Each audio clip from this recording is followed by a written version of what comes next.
You're listening to the Deadly Uncle Podcast, a safe space for deadly uncle conversations. All right, we're so lucky today to have Mr. Kirby Redwood on the Deadly Uncle Podcast today. What a blessing.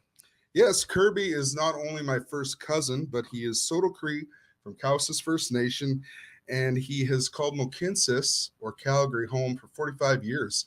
Kirby has been working in the social services sector for over 30 years, and he's a leader in the sector. He's got a Bachelor of Arts in Criminal Justice, a Master of Arts, and he also has an MBA.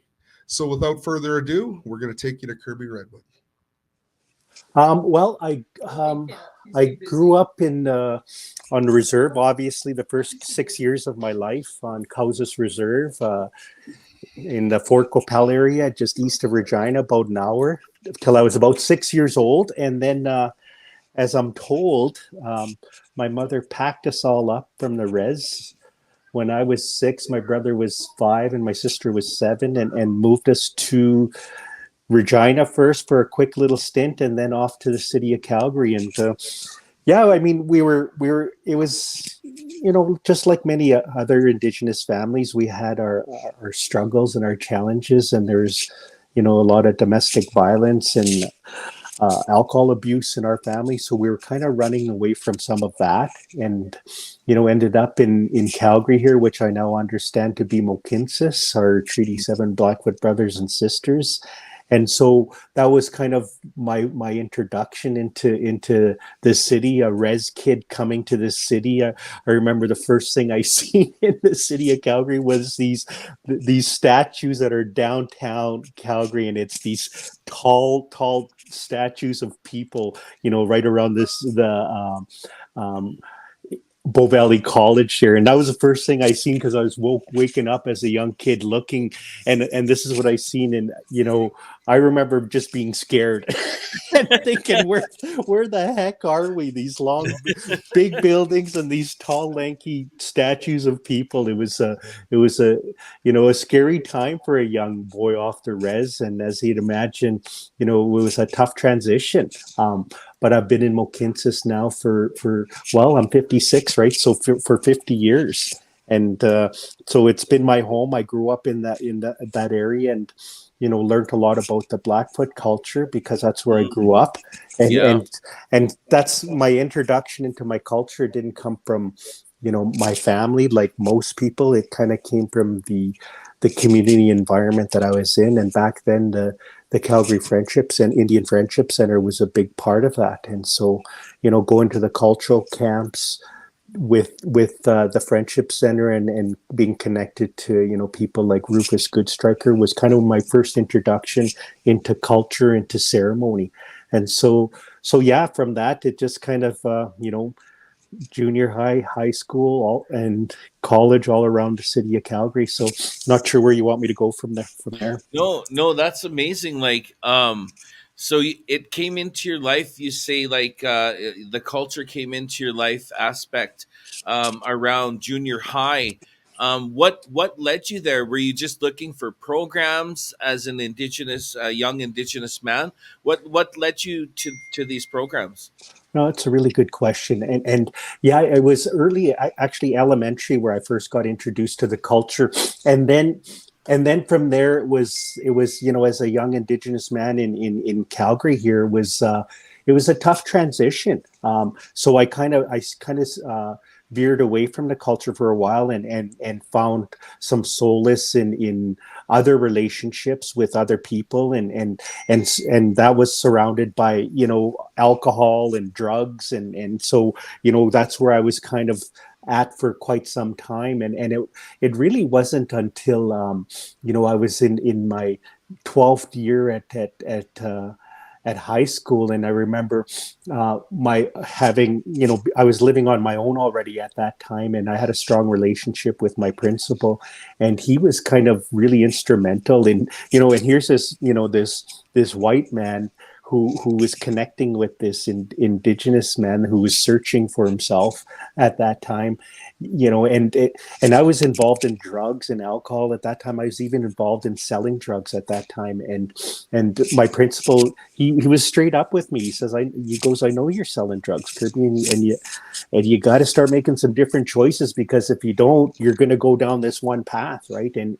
he connected me, him and my mom connected to me with this place called the Burns Memorial Foundation, because I was really struggling to just feed myself and to pay my rent. And the Burns Memorial Foundation was kind of one of those doorways that okay, there's other opportunities here. And so I stepped into them, and they kind of supported me with some of those basic needs. And then that kind of opened up the door to some other areas. And I just started working. I graduated from high school, and just went into the auto body industry and started working.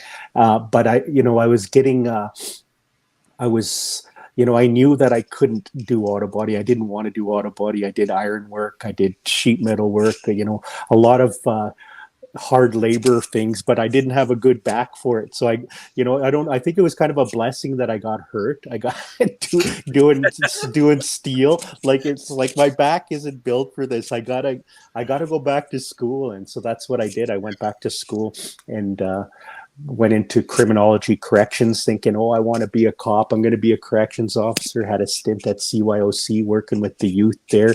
And that's where I really connected, started to find my calling, because I went in there as a CEO, right? And as a CEO, you're a guard and you're responsible for, they called us key turners, right? Because that's all you did. You had masses of kids, in different units, 25, 30 or more kids in one unit. So all you were supposed to do was police them.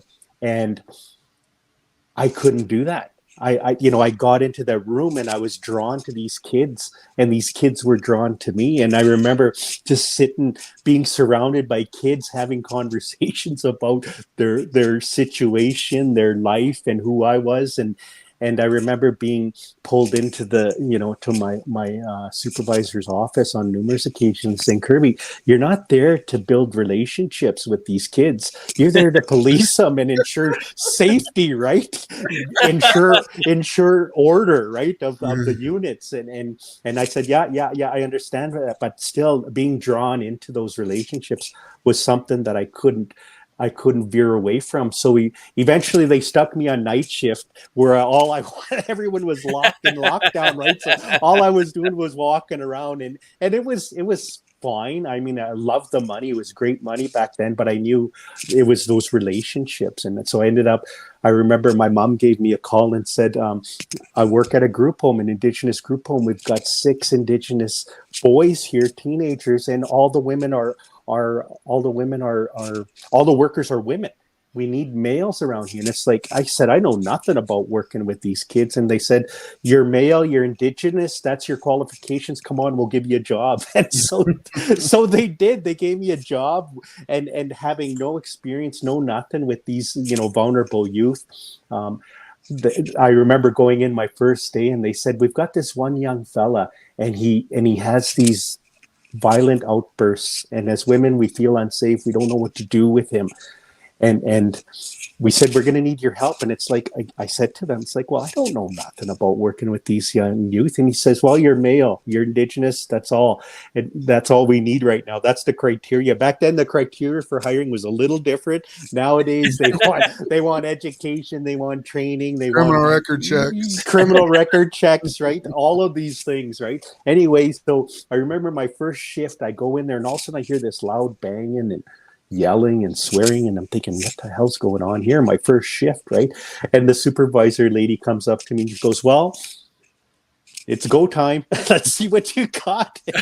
And so they threw me into the fire, right? I remember going into this room, and this young fellow was just punching holes in the wall and smashing furniture. And I remember going in there and just closing the door, and all I did was sit down on the bed. And I didn't do nothing. I didn't say nothing. I just sat down on the bed. And it was probably, I kid you not, probably less than 2 minutes. And that young man was sitting down beside me. And so, it taught me a lesson real quick that, it's not about judging or controlling people. When we're working with vulnerable people, it's about creating safe places. It's about building trust.